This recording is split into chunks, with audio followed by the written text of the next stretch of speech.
ಹೇ guys, ಎಲ್ಲರಿಗೂ ನಮಸ್ಕಾರ. Welcome back to Sagar stories. 13ನೇ ತಾರೀಕಿಂದ ಸ್ಟಾರ್ಟ್ ಆಗ್ತಾ ಇರುವಂತಹ ODI series Afghanistan against T20 ಇಂದ ಹೋಗಿ ಇವಾಗ ODIಸ್ಗೆ ಬಂದಿದ್ದೀವಿ.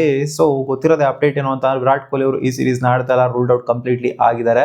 ಅಂಡ್ ಹಾರ್ದಿಕ್ ಪಾಂಡ್ಯ ಅವರು ಕೂಡ ರೂಲ್ಡ್ ಔಟ್ ಆಗಿದ್ದಾರೆ. ಅಫಿಷಿಯಲ್ ಅಪ್ಡೇಟ್ ಬಂದಿದೆ. ವಿರಾಟ್ ಕೊಹ್ಲಿ ಅವರ ಜಾಗದಲ್ಲಿ ಯಶಸ್ವಿ ಜಾಯ್ಸ್ವಾಲ್ ಅವರು ರಿಪ್ಲೇಸ್ ಆಯಿತು ಅಂತಂದ್ರೆ ಇನ್ನ ಹಾರ್ದಿಕ್ ಪಾಂಡ್ಯ ಅವರ ಜಾಗದಲ್ಲಿ ರಿಪ್ಲೇಸ್ಮೆಂಟ್ ನ ಅನೌನ್ಸ್ ಮಾಡಿಲ್ಲ.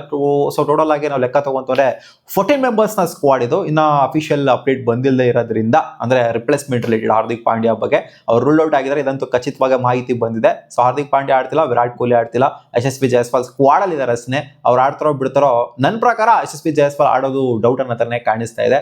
ಸೊ ಸೀನ್ಸ್ ಯಾವ ತರ ಇದೆ ಅಂತಂದ್ರೆ, ಗುಡ್ ನ್ಯೂಸ್ ಏನು ಅಂತಂದ್ರೆ HPCS ಸ್ಟೇಡಿಯಂ ಅಲ್ಲಿ ರೋಹಿತ್ ಶರ್ಮಾ ಅವರು ಪ್ರಾಕ್ಟೀಸ್ ಮಾಡ್ತಾ ಇದ್ದಾರೆ. ಸೊ ಬಂದು ಇಳಿದಿದ್ದಾರೆ. ಸೊ ಆದ್ರಿಂದ ಇವರು ಸ್ಕ್ವಾಡ್ ಅಲ್ಲಿ ಇರೋದ್ರಿಂದ ಖಂಡಿತ 100% ಶಾರ್ಟ್ ಆಗಿ ಫಿಟ್ ಆಗಿದ್ದಾರೆ. ಸಬ್ಜೆಕ್ಟ್ ಟು ಫಿಟ್ನೆಸ್ ಅಂತ ಡಿಕ್ಲೇರ್ ಮಾಡಿದ್ರು BCCI ಅವರು ಇವ್ರನ್ನ ಮತ್ತೆ ಹಾರ್ದಿಕ್ ಪಾಂಡ್ಯನ ಫಿಟ್ನೆಸ್ ನ ನೋಡ್ಕೊಂಡು ಆಡಿಸ್ತೀವಿ ಇವ್ರನ್ನ ಅಂತ.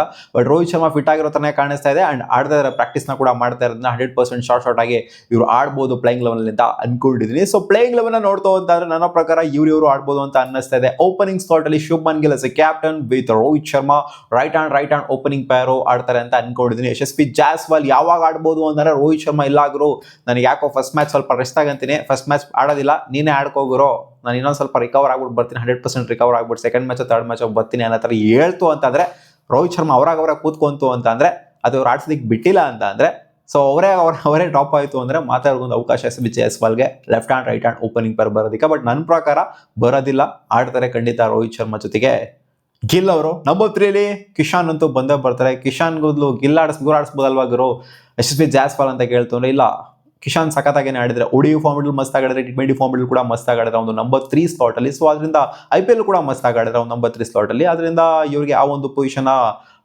ರಿಸರ್ವ್ ಮಾಡ್ತಾರೆ ಅಂತ ಅನ್ಕೊಂಡಿದ್ದೀನಿ. ಇನ್ಯಾರು ಇದರಲ್ಲಿ ಅವರೇ ಆಡ್ಬೇಕು, ಇವ್ರು ಜಾಯ್ಸ್ವಾಲ್ ಆಡ್ಬೇಕಷ್ಟೇ ಅವ್ರ ಜಾಗದಲ್ಲಿ, ಬೇರೆ ಯಾರು ಇಲ್ಲ ಅಲ್ಲಿ ಆಡೋದಕ್ಕೆ.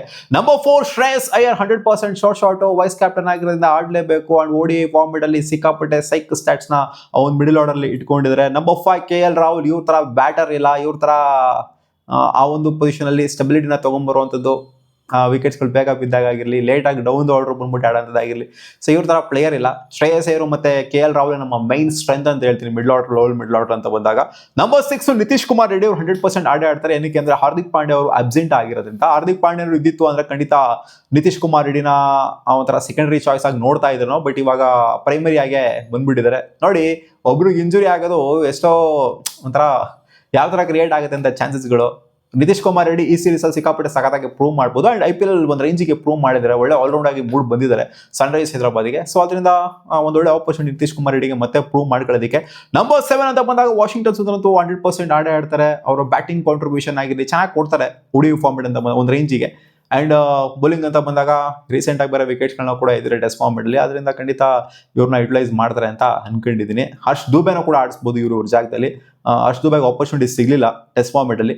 ಸೊ ವಾಷಿಂಗ್ಟನ್ ಸುಂದರಿಗೆ ಸಿಕ್ಕಿತ್ತು, ನಿನಗೆ ಅಲ್ಲಿ ಸಿಕ್ಕೈತೆ ಗುರು, ಹರ್ಷ್ ದುಬೆನ ತಗೊಂಬರೋಣ ಡೆಬ್ಯೂಟೆಂಟ್ ಅಂತ ಅನ್ಕೊಂಡು ತಳ್ಬೋದು, ಆಶ್ಚರ್ಯ ಪಡುವಂತದಿಲ್ಲ. ಬಟ್ ನನ್ನ ಪ್ರಕಾರ ವಾಷಿಂಗ್ಟನ್ ಸುಂದರ್ನ ಆಡಿಸ್ತಾರೆ ಅಂತ ಅನ್ಕೊಂಡಿದ್ದೀನಿ. ಹರ್ಷ್ ದುಬೆ ಸೆಕೆಂಡರಿ ಚಾಯ್ಸ್ ಆಗಿರ್ತಾರೆ.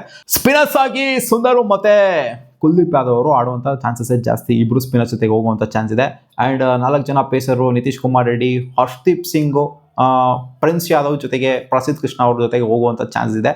ಇಲ್ಲಿ ಗುರ್ನೂರ್ ಬ್ರಾರ್ ಅವರು ಇದ್ದಾರೆ, ಹರ್ಷ್ ದುಬೆ ಅವರು ಇದ್ದಾರೆ, ಜೊತೆಗೆ ಇನ್ನ ಇರುವಂಥದ್ದು ಯಶಸ್ವಿ ಜಾಯ್ಸ್ವಾಲ್. ಇವ್ರು ಹೆಂಗಿದ್ರು ರೂಲ್ಡ್ ಔಟ್ ಆಗಿದ್ದಾರೆ. ಹಾರ್ದಿಕ್ ಪಾಂಡ್ಯ ಅವರು. ಸೊ ಲೆಕ್ಕ ತಗೊಂತು ಅಂತಂದ್ರೆ ಈ 3 ಜನ ಕೂತ್ಕೊಂತಾರೆ. ಇನ್ನ ರಿಪ್ಲೇಸ್ಮೆಂಟ್ ಯಾರು ಅಂತ ಅನೌನ್ಸ್ ಆಗಿಲ್ಲ, 3 ಜನ ಇವ್ರು ಕೂತ್ಕೋಬೇಕಾಗುತ್ತೆ.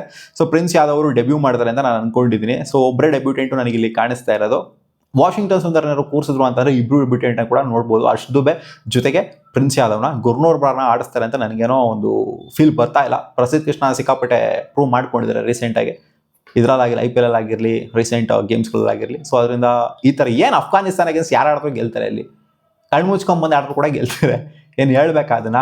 ಸೊ ಏನು ಅಂತ ಹೆವಿ ವರಿ ಮಾಡ್ಕೊಂಡು ಸ್ಟ್ರೆಸ್ ಮಾಡ್ಕೊಂಡು ಪ್ಲೇಯಿಂಗ್ ಲೆವೆಲ್ ಮಾಡೋದಿಲ್ಲ. ಸೊ ನನ್ನ ಪ್ರಕಾರ ಇದೇ ಪ್ಲೇಯಿಂಗ್ ಲೆವೆಲ್ ಇರುತ್ತೆ, ಏನು ಅಂತ ಚೇಂಜಸ್ ಏನು ಇರೋದಿಲ್ಲ ಅಂತ ಅನ್ಕೊಂಡಿದ್ದೀನಿ. ಸೊ ನಿಮ್ಮ ಪ್ರಕಾರ ಏನಿರ್ಬೋದು ಪ್ಲೇಯಿಂಗ್ ಲೆವೆನು ಟೀಮ್ ಇಂಡಿಯಾದು ಮೊದಲನೇ ಮ್ಯಾಚ್ಗೆ? ಕಾಮೆಂಟ್ ಸೆಕ್ಷನ್ ಹಾಕಿ.